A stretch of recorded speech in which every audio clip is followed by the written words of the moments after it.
Hello and welcome back to Automata Grammars and Computability. In this video, we're going to start talking about decidability. And really what that means for us is we're going to start talking about the halting problem. Um, and the halting problem is actually quite important, even though you might not realize it when you're programming, even in your day-to-day. You're probably accustomed to trying to write a program that runs faster. The objective of any optimization for speed is to have the program run as swiftly as possible. The problem is that it is not possible for a compiler to correctly analyze a program and determine what it will do, much less what the programmer intended it to do. So we can't even run programs as fast as we want to sometimes. Now, really what the halting problem boils down to, even though it has all these implications in your day-to-day programming for these big code bases that you might work on, is the question: how do we distinguish an infinite loop from a long calculation? We absolutely can't. It turns out that the halting problem is undecidable, meaning that there is no algorithm for it, i.e., no way of computing the answer. So we can prove this mathematically, and once we do, we'll be convinced that this is a true thing, that some programs um, we can loop forever and some may halt, but you can't tell which is which, basically. And this comes down to the idea of simulating a program's execution. And so you might wonder, okay, what does it mean exactly for a Turing machine to simulate another Turing machine? We can do it. So let's talk about what that means. So informally, the only way to be sure that we understand what a program does is to simulate/emulate it. We execute it step by step. If the program loops forever on a certain input, then our simulation will loop forever. If the program halts on a certain input, then so will our simulation. And the way that you do this is you use something called a universal Turing machine. It's just a regular old Turing machine, but its input should contain a description of another Turing machine and an input for that Turing machine. So if you watch the video from Sipser, you'll remember that a Turing machine has three possible outcomes. It could accept, it could reject by halting, or it could reject by looping forever.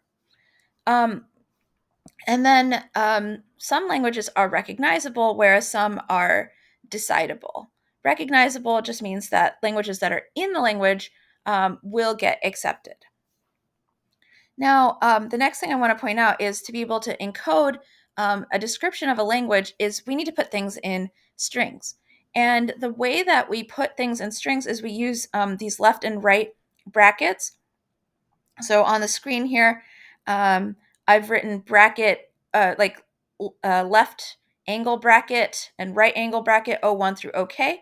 And that encodes whatever these objects O1 through OK are as a single string. So I call this, this is left angle bracket, and this is right angle bracket, langle, and wrangle. The notation for writing a Turing machine, if you do it at a high level, is just to say on input W and then give a pseudocode description of the algorithm.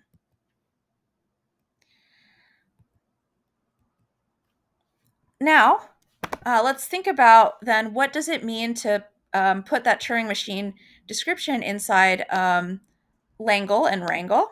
What does it mean to encode the Turing machine as a string of symbols? Okay, so basically, we remember the formal definition. We have capital Q, which is the states, capital sigma, which is the input alphabet, capital gamma, which is the tape alphabet, little delta, which is a transition function, the start state Q0, and then Q accept and Q reject, just one accept and one reject state here if you use Sipser's definition. That's all finite, so it can be denoted with a finite set of symbols. So part of the Turing machine is a graph. It's got states Q and arrows that are defined by delta. So we need to make sure that that these states and arrows can actually be described in terms of a string. And if you haven't yet, please pause the video and take a look at SIPSR example 3.23 to really get a sense of what it looks like. So let's do a little bit of graph theory review, just the miniest bit. Encoding a graph, we have to think about what makes up a graph. You have a list of vertices and you have a list of edges. So vertices, you might also call them nodes, and in these machines that we've been developing, they're actually our states. And we have a list of edges. So one way that you might think of describing your vertices is as a list of vertices, maybe 1, 2, 3, 4. Now when you have edges, it's each possible pair of vertices if you want to connect them. So here I have the pairs 1, 2, 2, 3, 3, 1, and 1, 4. And so now that you can see that we can describe a graph as a list of vertices and a list of edges, you might even be familiar with things like adjacency lists or adjacency matrices. Take a moment, pause the video, and try to describe a Turing machine that takes an encoding of a graph, a directed graph, which is a vertex list followed by an edge list where order matters, and otherwise it rejects. So all we're doing here right now is input validation. And so as you're doing this, try to think about what your strategy should verify and what kinds of subroutines would be useful. So I do, of course, recommend pausing the video to give that a try. Now, if you've convinced yourself that we can encode a graph, we start wondering about how to define the Turing machine with its finite state control. It looks like a graph, but the edge list is a little bit fancy. So we should think about that in order to be able to encode the edges of the Turing machine onto the tape.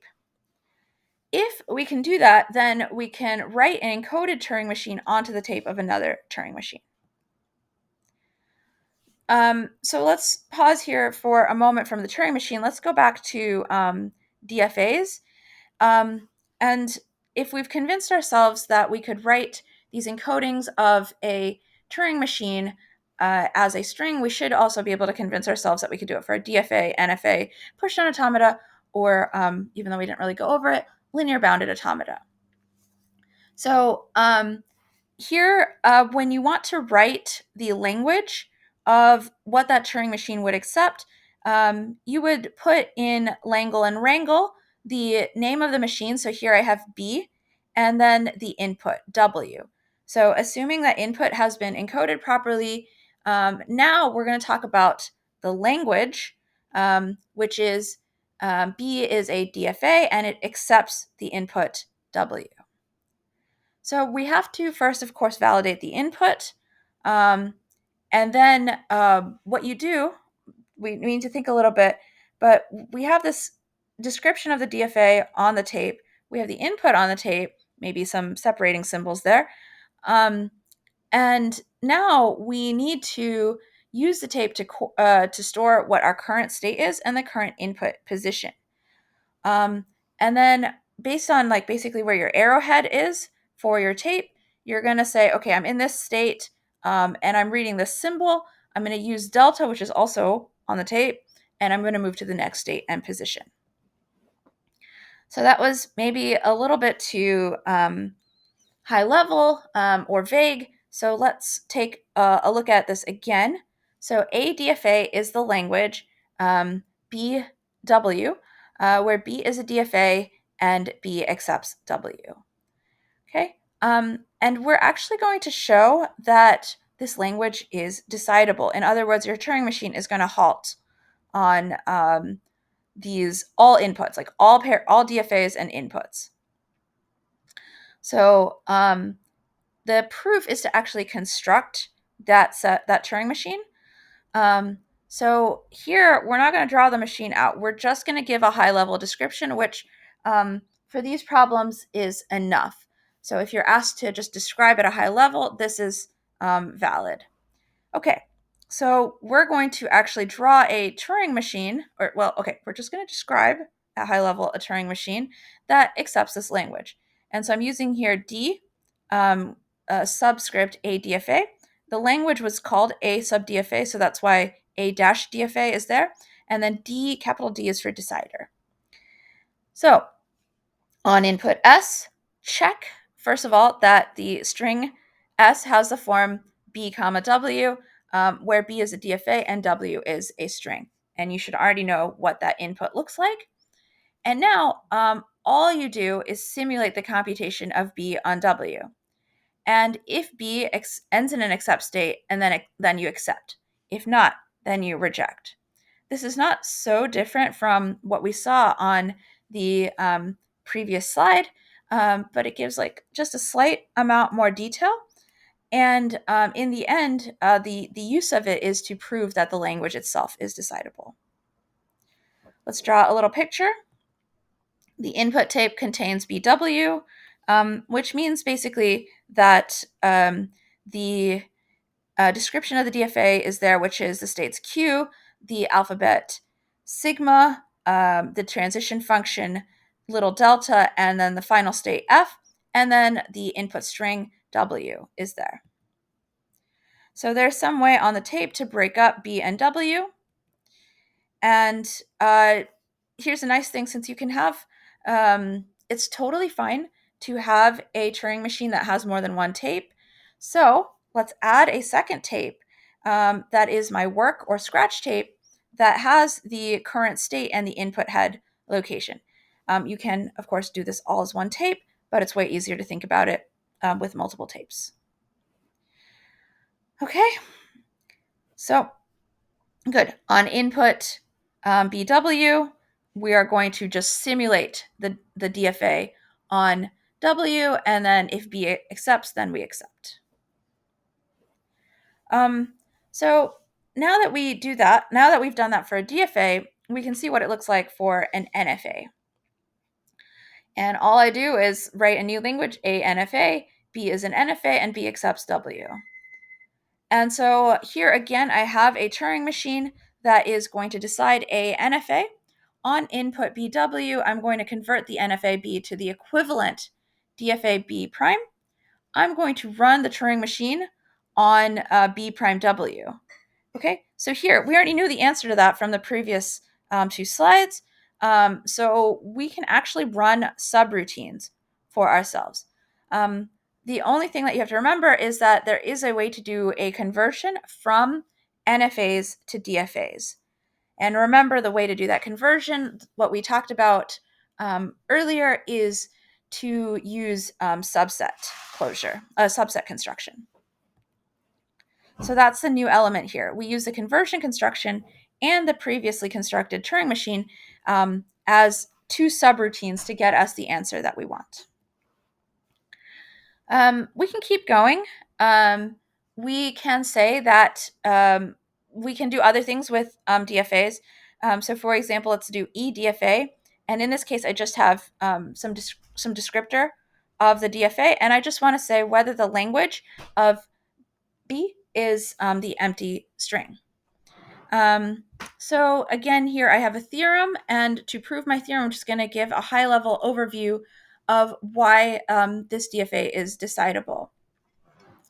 And the high-level way to do that is just to describe, using pseudocode, high-level English description, why this Turing machine works.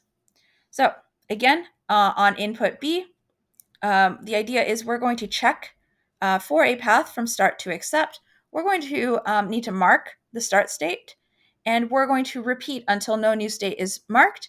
We're going to mark every state that has an incoming arrow from a previously marked state, and we're going to accept if no accept state is marked, and reject if some accept state is marked. So let's pause here a moment. I have my coffee.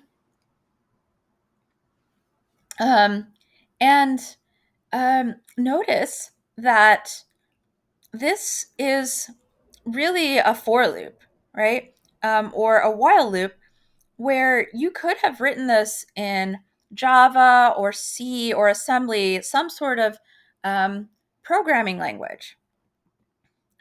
And for those who are maybe more familiar with graph algorithms, you might think about things like breadth first search or depth first search. It might recall that into your heads a little bit, that this looks like an algorithm that we might have talked about in an algorithms class. And it exactly is. The only thing is, like, we're just using it for Turing machines. So Turing machines are programming. There's really no difference. So the animation here is just showing how I'm marking the states, and eventually you accept or reject. Here's another one for DFAs. And I'm going to sip my coffee and let you read it.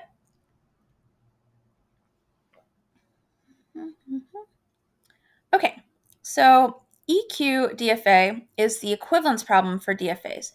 We can check if two DFAs are equal, A and B. So now I need to encode two DFAs in a row. A and B are DFAs, and I want to check if the language of A is equal to the language of B. And so there are multiple ways to draw a DFA for a particular language. And so we might say, okay, we have two different descriptors. Can we check if they accept exactly the same things? And what you might notice here is, well, hey, the language of A could be infinite, and the language of B could be infinite. So it's not like I can just check every string, right? So it seems like this wouldn't halt. I was surprised. Actually, I've been surprised by all of these problems because it feels like something is wrong. Like I shouldn't be able to decide these, but the algorithms all work. Okay, so EQ-DFA is decidable. As always, as we have been doing, we're going to describe a Turing machine. I keep saying draw, but we're not actually drawing the picture. We're just giving a high-level description. On input AB, we're going to create a new DFA-C that accepts W where A and B disagree. And we're actually going to construct a DFA-C, which is the symmetric difference between A and B. We're going to check then if C is the empty language. And we did that previously. Now, this is not the only way to solve the problem, but if you just look for the language difference and then you have some tools in your tool bag of these things that I already have Turing machines for, if you memorize them, you will be able to then use them later on. So that's that. Let's just take a quick look at what this picture looks like. LA and LB, the symmetric difference is the things that are basically not in the intersection. So I'm just going to have a quick question for you. Pause the video. Let's suppose that EQ Rex is the language R1, R2. R1 and R2 are regular expressions, and we want to check if the language of R1 is equal to the language of R2.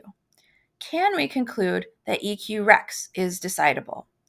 And my choices are yes, it follows immediately from things we've already shown. B, yes, but it would take significant additional work. And C, no, intersection is not a regular operation. And if you believe it's A or B, try to show the construction. Why? And again, pause the video to do this. We can keep going. I don't need to we had Turing machines, so the next step up in the Chomsky hierarchy is to talk about context-free grammars. So here I have a CFG. So G is a CFG and W is a string. You can see that a CFG is decidable if you read the description. And it actually turns out that every context-free language is decidable. I'm not going to go so in depth on this, but I recommend pausing the video to learn a little bit more here.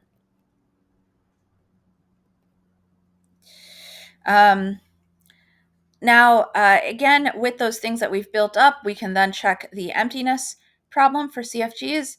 And this has a slightly different algorithm than the emptiness problem for DFAs. So again, recommend pausing the video and reading it through and watching these animations to convince yourself slowly that these things all work out the way that you want them to.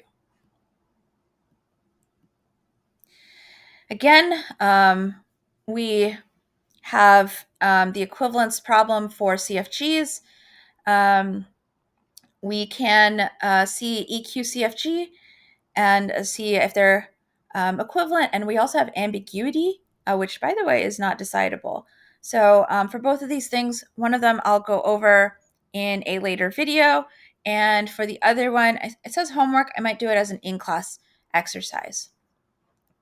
So yeah, I did take these from Sipser, but I'm trying to follow him. So I will go over these later on. Cool. Here's another check-in. I'm going over it. If you watch Sipser's video, these slides are his, so you can take time to review this information. But for our purposes, we're just going to go a little quick here. Okay, so finally, we're back to Turing machines, which was the whole point after all. That's where I started with. And it turns out, though, if I have this descriptor M, W, M is a Turing machine, and M accepts W, then that language is actually not decidable. And we are going to go over that proof next time on Thursday. Luckily, my class also meets on Thursday, so we'll talk about that then. But however, ATM is T recognizable. Okay. So this is Turing's original idea from the universal computing machine, that you can just describe anything as strings and put them in there. And then if they're on the tape, then you can do any computations you want. So I just want to do a small amount of review, go back to other slides. We know already that a Turing machine can simulate a DFA running on a certain input string. And we showed already a proof that this is always going to halt. We showed a construction. And you can sort of convince yourself of doing this by going to your high-level favorite language like Java or C and simulate that DFA. And if you write a good program, it will always halt. If you write a bad program, it might not, because sometimes we write infinite loops without meaning to. All right. I think in class I might play this video. Good. So we've convinced ourselves of the DFA, and even though I went a little bit quickly, Turing machines can simulate NFAs, and Turing machines can simulate context-free grammars. Besides the slides, you can also check the textbook, Theorem 4.2 and 4.7, to see that. The slides earlier are just Sipser's slides that just put them in slide format, basically. Okay, so basically, we have this high-level idea of what it means to accept a machine and then halt if the machine accepts the input, or halt if it rejects, either in the accept state or in the reject state. And so we can kind of see where this kind of new hierarchy of languages has appeared. We have regular and context-free already, and Turing recognizable from talking about the Chomsky hierarchy. And now we have this new egg yolk here for decidable languages.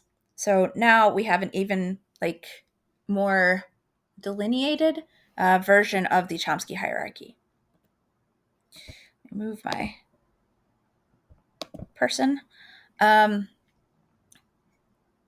Now, most programs that we want to write are about computing decidable things. Some things we run into big problems with.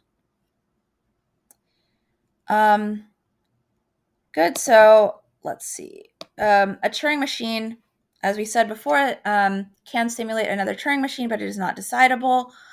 So check Sipser or the slides to see why that is.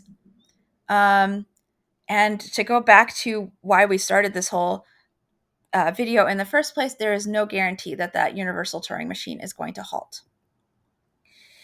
I have the proof here, but I'm just going to click through the slides because this video is long enough as it is, and I recommend trying to pause it, smallify myself, so that you can read it through and understand what's going on here. So again, I'm just going to go through this, kind of just literally pause the slides and just make sure you know what these pictures represent. And yep, that's it. The Turing machine is not going to halt, and therefore the halting problem, it does its thing. Okay, so I know I went through some of this stuff a little bit fast. I didn't want to make this video too long, but there are slides on here that are worth opening up in Google Slides and looking at, or even just pausing the video to make sure you understood. And later on, I will go back through that halting problem proof and show, hey, it does its thing. It's undecidable, which is not great for us, but whatever. And then we will finally be able to start talking about complexity in terms of P and NP, which we'll be able to talk about the amount of time a program needs and the amount of space a program needs. So that's it for now. Again, please review these slides more in depth to understand what's going on with them. I will also go over them more in depth in class. Thanks for watching.